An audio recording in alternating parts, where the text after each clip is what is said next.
Ouverture de la première porte du premier séphiroth des séraphins du 21 mars au 25 mars, avec les énergies qu'insufflera au cours de cette période l'ange régent Véhuya, qui nous parle de volonté. L'alchimiste demande Véhuya, quel conseil peux-tu me donner pour réussir ma quête intérieure? Véhuya répond, que la paix soit avec toi. Alchimiste de cette tribune où je me trouve, je suis le point d'union entre le ciel et la terre. C'est par mon intermédiaire que la semence divine est plantée dans votre terre humaine. Je suis le pourvoyeur de la volonté. Pour réussir ta quête intérieure, il faut que tu sois constant dans les efforts et que tu n'abandonnes pas ton objectif, quelles que soient les difficultés qui jalonneront ton parcours. Les épreuves sont nécessaires pour mesurer ton degré d'attachement à ton idéal. Tu auras besoin d'une farouche volonté doublée d'une détermination défiant toutes les intempéries.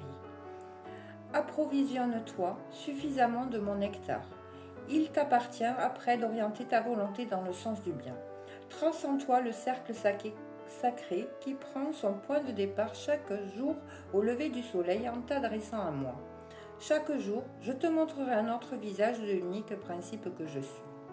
Une des caractéristiques de l'être dans ses manifestations est le rythme. Oui, tout est soumis au flux et au reflux, et au va et au vient du pendule cosmique. Je suis chargée d'amorcer dans votre univers un nouveau rythme.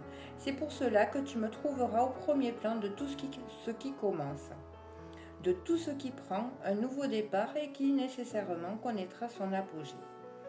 Le rythme, lorsqu'il prend naissance, continue sa marche que rien ne saurait arrêter, car alors la loi de l'inspire et de l'expire s'établit automatiquement, créant et entretenant la vie à travers ce que la nécessité a initié.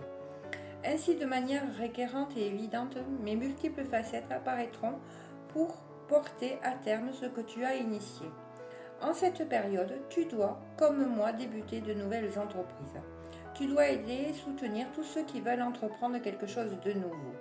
Tu dois insuffler aux autres de nouveaux souffles car vous avez à votre disposition dans l'univers une mystérieuse force créatrice. Tu dois devenir le germe d'un nouveau monde, de cet univers d'amour qui fleurira au 3e millénaire. Tu dois faire preuve de volonté créatrice et éviter la routine conséquence de l'inertie et du manque de dynamisme. Car, maintenant, tu assistes au banquet des dieux.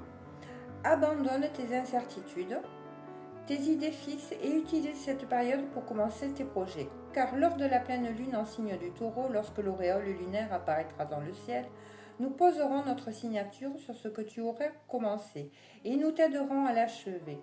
Pour réussir ta quête intérieure, ne remets pas à demain ce que tu peux faire aujourd'hui. Que la paix soit avec toi.